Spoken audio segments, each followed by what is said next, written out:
I'm beginning to believe I don't have a whole lot of faith because I'm so bent out of shape often. Hmm. Um, I'm looking over my shoulder. I know we're at a climax point with a number of things. Um, I'm I'm believing. I'm seeing. I'm witnessing a lot of things having to do with the interruption of the food sector. Yep. Um, this looks like it's coming to a head real quick right now. People are beginning to wonder, wait a minute, am I not going to have any food next month? Hmm. Eh, Actually, Jim, I'm gonna say because I'm around people, and I don't think there's enough people asking that question. Okay, but what my point is, I agree with you, but my point is that we're starting to get that question. Just that is true. Where Yes. 2 years ago we never got that question. Or if you even broached it, you were looked at like you were insane. Right. Now it's becoming not a common, but it's a growing question Hmm. for its frequencies. And I look for changes. I look for significant items. One thing I think I'm pretty good at, and it's from my marketing research experience at Digital Equipment Corp, DEC. That was from 1984 to 1993. If you got 30 items on the table, I'll tell you which 8 are really important. I'll tell you which ones don't mean a damn. Hmm. Leave them, just brush them aside, push it off the table. You don't need that. Don't worry about that. Don't worry about that. Like say the price of cotton. I don't care about right now. I don't care. The price of soybean, yeah, Mm. yeah. Price of fertilizer, yeah. Strikes from the Canadian Railway. Why are there no questions about the halted delivery of fertilizer? Why is that not a national security question? Exactly. I do not. Why is the U.S. government not getting onto Union Pacific for not wanting to ship uh, fertilizer? It's like, what is wrong What with this picture? it's sabotage. When there's no action, it just confirms the sabotage argument. Hmm. Okay. Um, there's a lot more going on. I've mentioned this before, but Ukraine is a big exporter of grains. Soy, wheat, corn. I don't know whether corn is called a grain, but I call it a grain. I think it is a grain I think because it is a grain, but I I don't. But think I it is a can. grain. Yeah. Yeah. Because you can make cornmeal out of it, and you can add it to soy to have a very rich livestock feed. Um, I'm hearing that Ukraine's not even planting. Hmm. It's the size of 5 Midwestern states, and they're not even planting. Hmm. Okay, I think we're going to have a disaster. I think we're going to have food riots. I think we're going to have starvation, and I don't have any ability to put numbers on it, but we've got sabotage. And here's my layman informal view. The vaccine has been interrupted. Are we on YouTube? No, no. You are you. You can Okay, free you can reign. speak freely. Okay, the planned pandemic has been exposed. For those, unless they've been living under a rock or they're extraordinarily lacking in intelligence, the vaccine has been exposed as producing AIDS. AIDS with a chaser of blood clots. Just to make sure if the AIDS didn't get you, the heart attack might. Right. Well, I think On a we're witnessing that. We're witnessing that by all these athletes all over the world that are just collapsing from heart attacks. Yeah, and they're not in the United States. We got more of a placebo effect in the United States. I'm wondering about that. Yeah, we do not have. I don't know of a single basketball player who collapsed and died, and we're in playoff season now. Mm-hmm. NBA And playoffs. same thing with baseball and football. I'm not seeing that, and I'm wondering Not about that. But well, you see it from the football, the football soccer stars all over you Europe. got it in Europe. Not only that, but you got Rafael Nadal. Mm-hmm. He's having breathing difficulties, and I'm not sure he's going to continue with his career. Well, let me. I'm not seeing this from the professional side, but I am seeing it on the collegiate side, and the scholastic side. I am seeing stories of student athletes, College high players. school, college players that are having problems, but not There- at the professional level. yeah, yeah. I saw one case of a Michigan-based basketball player, but he was playing in Europe. I don't think they want that. I don't think they want the scrutiny, the public scrutiny, because I think you'd have way too many people asking way too many questions. Well, too fast. they're collapsing on the field in Europe. Right. They're collapsing and they're not coming back the next week. And then questions are what's going on with whoever, and on television, like the post game wrap up and press conference, they say, don't know. They're evading the question of what's happening with this fellow's career because he collapsed. And you know, here's something to keep in mind about athletes. When they collapse, it is because they're running overdrive with their hearts. They are machines. They are very efficient blood circulating machines. And when they collapse, there's something very big going on, like massive blood clots. Okay, it's not from an aneurysm. It's from something in their heart. And the breathing difficulty with Rafael Nadal, that has not gotten any press. There has been a basketball story. Where was he? Wasn't he in the United States? Wasn't that at the U.S. Open? Or no, it was in the Australian Open. That's right. It was the Australian Open. That's right. But there was another event following that. It was in California, Indian Wells. Okay. And it's a rather big tournament for the ATP. What is that? The Indian. I know. I've been to that facility. It's not too far from me. Yeah, it's a gorgeous facility, and Rafael Nadal did not play in a major ATP tournament. Then Rafael did not play in Miami, which is another rather big, but not as big as Indian Wells. Indian Wells is the biggest U.S.-based ATP tournament. I don't remember what Association of Tennis Pros. ATP came into being 20, 30 years ago when all the tennis players were wanting, we need to get organized because there are these major tournaments, but let's get all the minor tournaments together. And I get a little confused because Maine, north of Boston, has its own Indian Wells tournament. There's a town called Indian Wells. I might be wrong on that. I might have all these years thought that Indian Wells was in Maine when it's actually in California. That's a possibility. I never attended. I went to a minor tournament in Brookline, Massachusetts, and this was about 1992 or so. I know because I was in between jobs. But I saw Malavai, Washington. I saw a guy from Michigan, a tall white guy, and I cannot think of his name. He had a crew cut.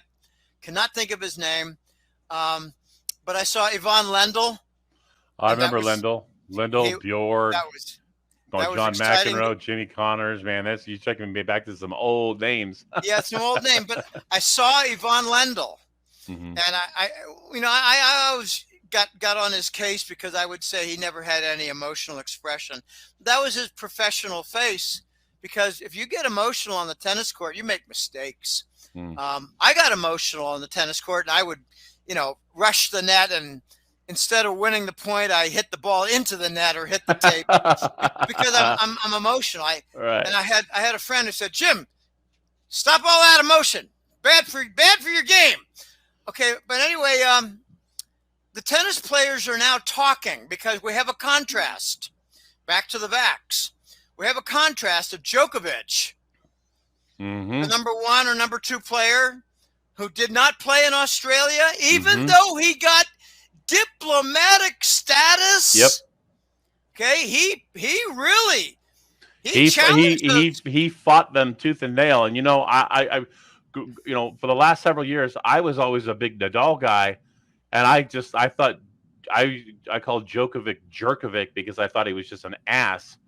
But I got to tell you, I have a tremendous amount of respect for that guy now. Well, Tremendous amount of he respect. is a bit of an ass, but that's okay. So Yeah. am I. All right. I'm a jackass. I guess I am too. Okay, but the nickname for Djokovic is Joker. Yeah. The Joker. Oh, the Joker's in the font. Okay, and that's out of mockery because he's got a big mouth. Mm-hmm. And he turned down. Get a load of this. A year ago, he turned down the vaccine, and suddenly he tested positive for COVID. I believe it was a false. I don't want to say a false reading. I mean, it was a falsified, rigged, planned event to have him come down with COVID so he would not compete in the next couple of ATP tournaments, little tournaments. Okay, but the contrast now is Djokovic said no, and he's healthy. Mm-hmm. Nadal made fun and mocked, not so much mockery, but was critical of Djokovic before the Australian Open got into full swing, like in the first round. Now, Nadal was asked in a press conference, what's your impression about Djokovic? He said, why doesn't he just follow the rules? Because they're designed to kill, Raphael, and you might be dead soon from a heart attack. Yeah. And if he's dead soon from a heart attack, the elites have a big problem. I really wonder why they would do that to the sports figures, specifically the professional sports figures that are, people in the United States don't really have any concept of tennis and, I'll call it soccer for our audience, but they are football players. But the football players in Europe, the European football players, they get paid way more money than professional players in the United States. No, they get paid equal money of our football players. Yeah, but I'm just saying they get paid a lot of money. So do our football players. Yes, but our football players don't have guaranteed money like they do. Yeah, I'm not so sure about that.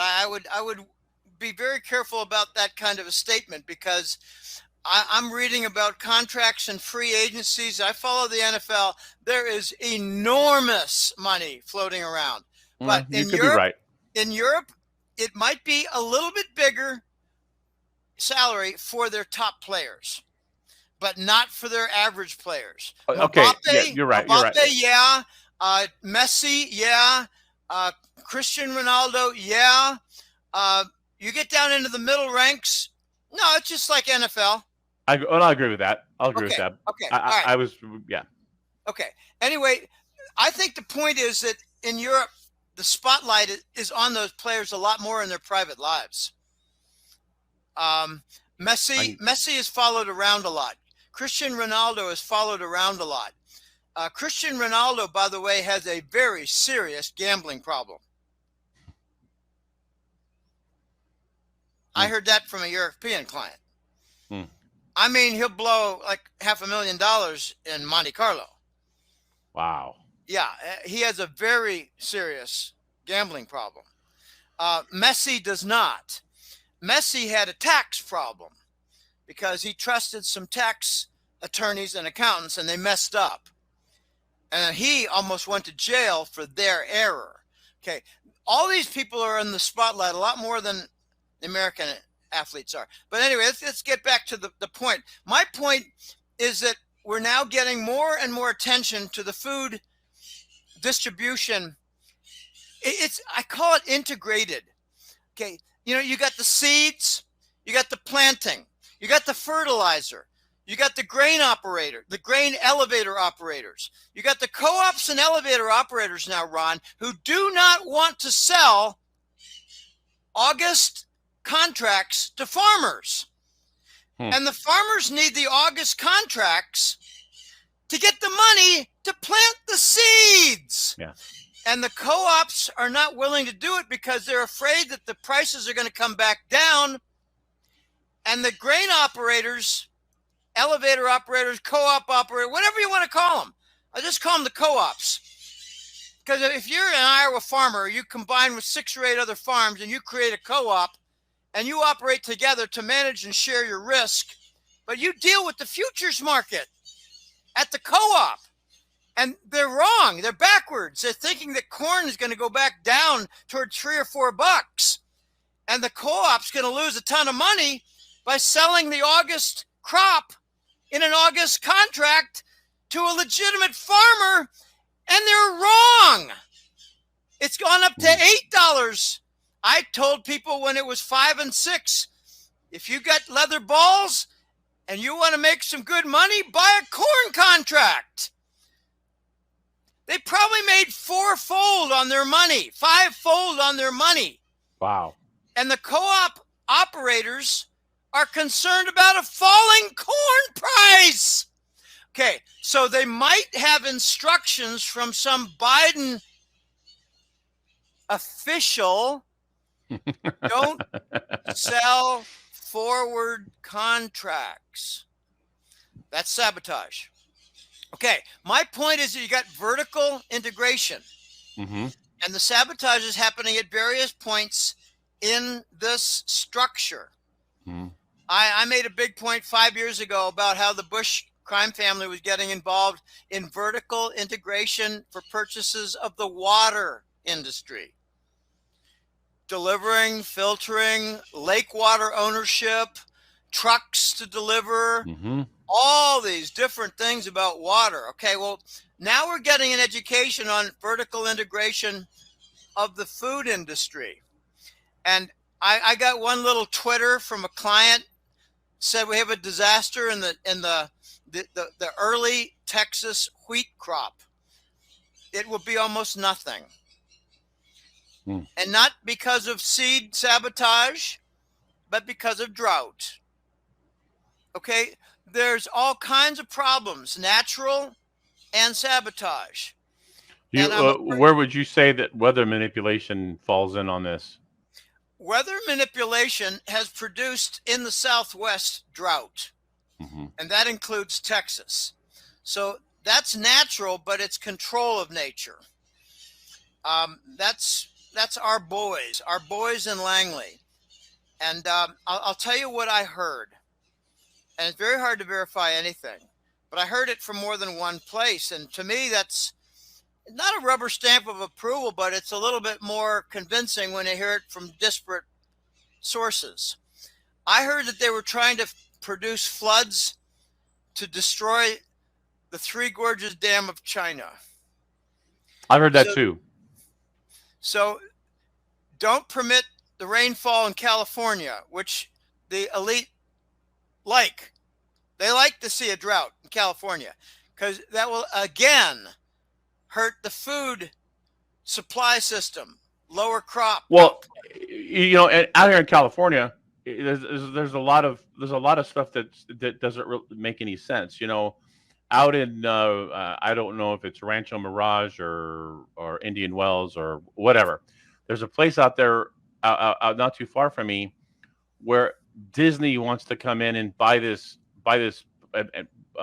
property and build this palatial golf course and you know, the word is escaping me, but a big facility, and they want to put swimming pools and man-made lakes and all this other stuff, and they're telling us that we shouldn't water we should only water our lawns like once a week or something like that. It's like, it doesn't make any sense. If water is stretched so thin, then why are you consistently and continuously building new homes where the water is when there's not enough water?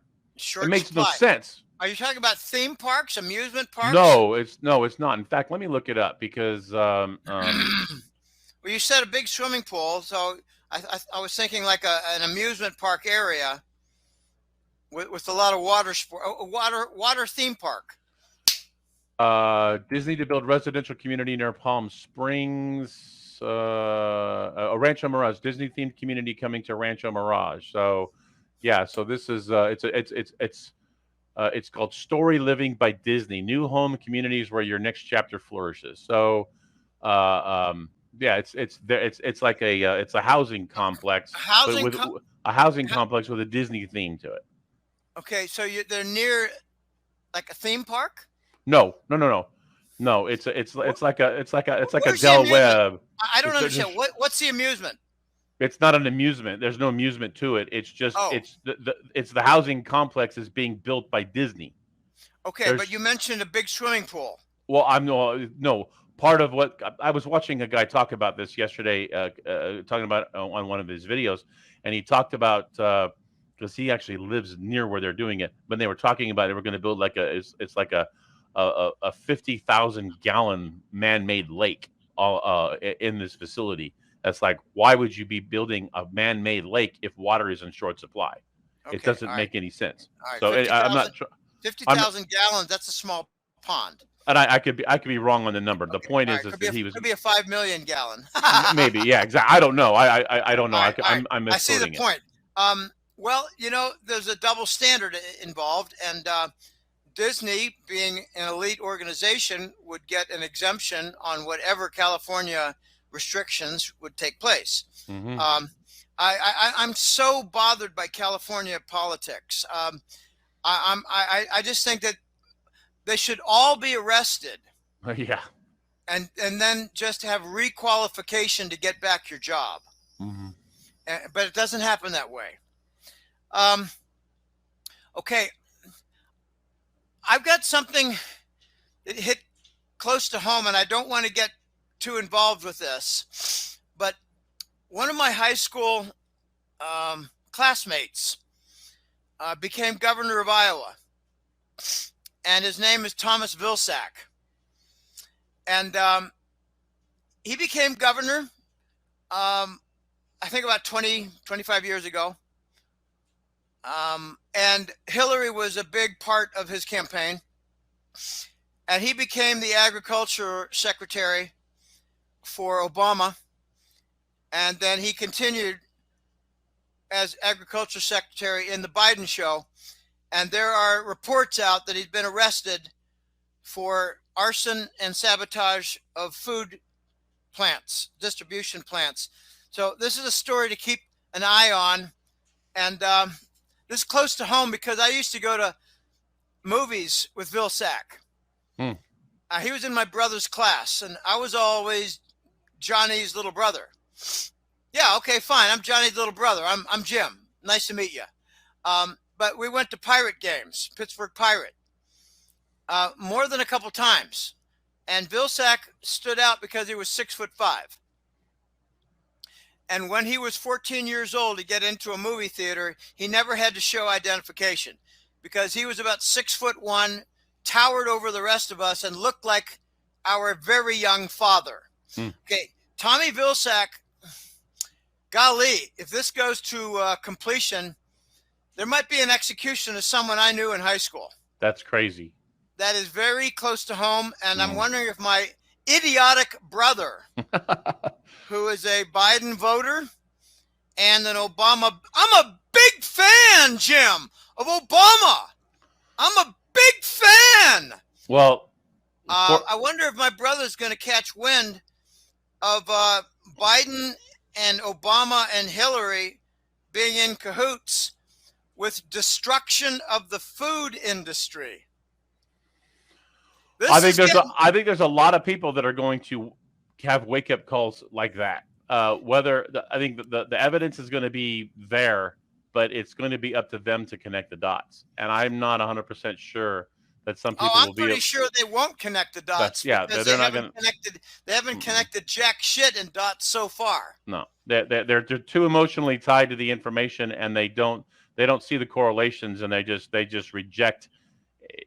Thing when we could show them the evidence point blank, A to B, and they'll still reject it because they don't want to believe it. At the end of the day, I think that's really what it comes down to. Yeah. Let me. Can I switch gears to finance? Yeah, but I want to say it was one final quote, one final thing about the food.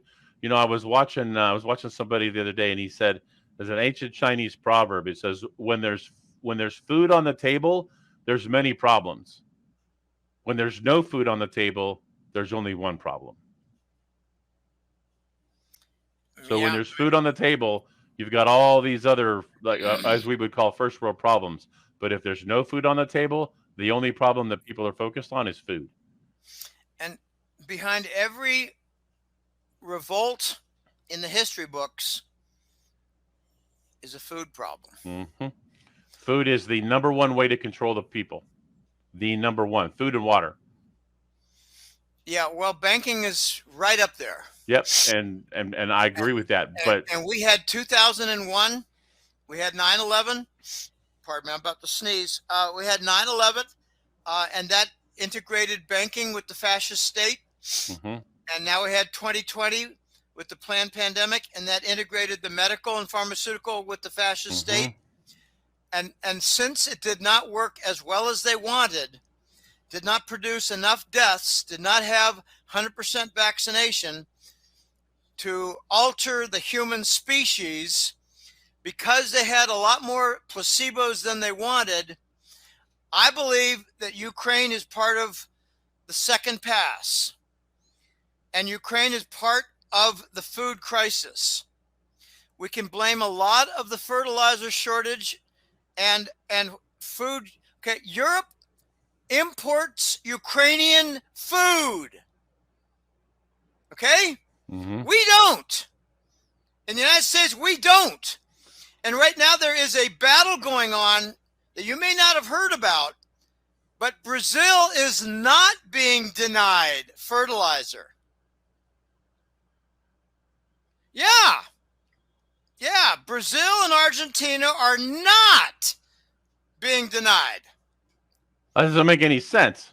No, it does make sense. The target to destroy is the United States. Okay, now that makes sense. It's always been the target to destroy. Well, that makes sense, but why would you? Oh, okay, all right, I'm tracking. I need more confirmation, but I just got a couple stories that there was no interruption to shipments of fertilizer to Brazil. And I thought, what the heck is that all about? Oh my gosh. So yeah, that could be a big deal.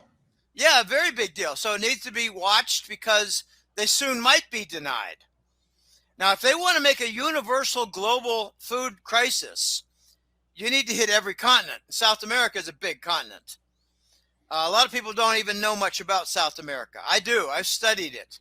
Well, and a lot of the food and a lot of the produce in North America comes from South America. Specifically in the wintertime, you get a lot of our summer fruit that we have in North America is actually coming from South America. It's a product of Belize, product of Chile, product of Argentina. Chile tomatoes. Yeah. They don't look the same. I bought some. I bought some when I was in Boston, when I was in Pennsylvania. Yeah, South American, our winter is their summer. So, right. Yeah. Now, when they're having their harvest in October, just move 6 months away. That's April. We're planting. So that's when we're buying theirs. And it works the other way around. They're buying ours in October because they're starting their spring and they haven't planted yet. A lot of people don't understand anything about South America. Do you know the population of Brazil? I'm going to guess it's somewhere around 150 million. It's more. It's more like 180 million. Okay. Most Americans don't even know the population of Mexico. I mean, we're so insulated in the United States. We don't speak foreign languages much. We couldn't identify the capitals in European cities. We have no idea that, say, what's the word? Congo. Whatever they call Congo now. I mean, you got a revolution every 4.5 years. The Congo is the same size as all of Western Europe. I mean, get a grip. There's a world out there. And China is colonizing Africa right now. Yep. They pretty much own Nigeria. Yep. I don't think they have big inroads into South Africa, Union of South Africa. I think in the distress zone, it's still the Belgians and the French wreaking their havoc, assassinating anybody in their path. Well, I That's think that's punk. The Africans are just sick and tired of being the whipping boy of the Western world, which they have been forever.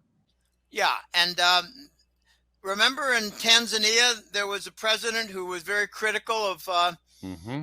of the vaccinations, and he died suddenly. Yep, he was the one who had the goat and the papaya, the papaya or whatever it was. All these different things Pow. tested, and they all came back positive on the PCR test. And it's like, Yeah, yeah, there was one they other didn't like that false. very much. There was another. I don't remember what country, but there was another leader of a Central African country, and he died. And the West put out the story that he was unvaccinated, but he died of a heart problem that was not related in any way, shape, or form to the vaccine or the virus. He died of a heart problem. He had a heart history problem. He had a history of heart problems. What's remarkable about Africa is that they have banded together and said no to the virus. We don't keep track of virus data. Yep. We don't falsify our data, in other words, and we don't vaccinate because there's no virus. And one particular leader, I think it was a Tanzanian leader, was asked, how come Africa doesn't have a coronavirus problem? He said, we don't have CNN here. Well, another thing they do is they take things like hydrochloroquine and ivermectin on a continuous basis from the malaria problem. Oh, wow, nice. Okay, Yeah. I hadn't heard that. Yeah. Hadn't heard that, but it fits. South America is going to be very important because their food production might save the United States. But we also might have Russia riding in on a white horse, changing the theme after the emergency broadcast takes place, and very little follow-up on the emergency broadcast possibility. But in early March, Weather Mountain in Western Virginia, not West Virginia, the western part of Virginia, I'm told 40 miles west of Washington, D.C. It's not very far into Western Virginia. In fact, it might be more central Virginia. Anyway, the facility to manage the emergency broadcast system was overrun by the White Hats, Special Forces. Okay, a lot of the FEMA thugs, officers guarding, they were ironically at a New Orleans security conference. So they left Weather Mountain insecure. Okay, wow. Great irony there. Not to correct you, it's actually not to correct you, but the proper term is Mount Weather. Mount Weather. Okay, fine. Yeah, not trying to be nitpicky, but it's called Mount Weather, just for people who are watching. Mount Weather. I don't know why. It's all right. It's Cheyenne Mountain, but Mount Weather. Okay. Right. I believe Mount Weather is a it's one of the points that the president would go in the event of a nuclear attack. Yeah, and it's also a gigantic FEMA control center. Yes. And they've got something like 3 years of food supply in there and water supply. Anyway, my point is that Mount Weather, I was going to say Weather Mountain again, Mount Weather is not in the news. Not as like a news item where we might have an emergency broadcast soon. There's been no talk about emergency broadcasts for my entire memory of April. It's all Ukraine, Ukraine, and Ukraine. 3 major stories. Ukraine is to obscure the food problem. We're going to see riots. We're going to see violence in supermarket parking lots. That's something that a lot of people don't think about.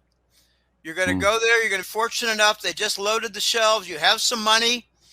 You go pick up a big, what do you call it? A shopping cart full of food. You got 3 or 4 bags. You're loading it in your car, and someone pulls a gun on you at the parking lot and takes it all. Okay, this is coming to America, and I'm not happy about it. I'm expecting it.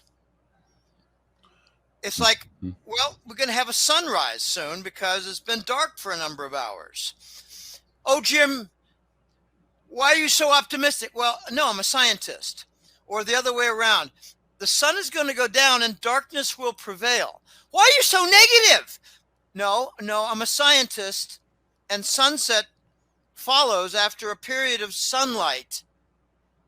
Okay, there are a lot of idiots out there, Mhm. and we have to deal with them. But there are also a lot of violent people who are not going to take starvation lightly. Well, if I may, if you're hungry, you act in ways that you would not otherwise act because of your hunger. Let me And give. hungry people are desperate people.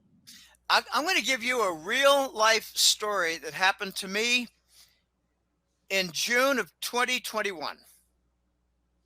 I went to meet a friend. We went to have lunch. I arrived by bicycle, a couple miles, no big deal, mostly flat. Well, don't worry about it. A couple miles. I locked my bike. And by that I meant I locked my frame to a pole. Mm-hmm. I didn't lock my whole bike. I locked my frame. Okay. 2 hours later, I'm done having fun with my friend. We talked a lot. We had a little pie, had a drink. I have juice. He had a beer, whatever. And I go outside, and my front wheel and my back wheel are both stolen. I locked my frame to the pole. But what I didn't tell you is I got a beggar. I met my friend, and he and I were walking along, a few steps from my bicycle, and a beggar approached and said, "Do you have any spare change? Monedas, monedas, para comer? Do you have any coins to eat?" And I said, "No, sorry." And he followed us. And I turned around and said, "Look, I'm a fraud victim here. I don't have any extra money." And I think that's what ticked him off, because my bike tires were stolen. Mm. That's about a third the cost of a bicycle, by the way. I had to get it replaced. Took 10 days. I borrowed a friend's bike. I was lucky to borrow. I didn't like the bike. I like my bike. My bike is a better bike. It's a bigger bike. It's a stronger bike. I can go faster. I can go safer. But I had a bike to use. There are many sides to this little story, but my point is that I got lectured by my local friend. And he said to me 2 days later, "Next time you park your bike and you lock it, and someone asks you for some spare change to eat, Give it to them. pull out a couple coins."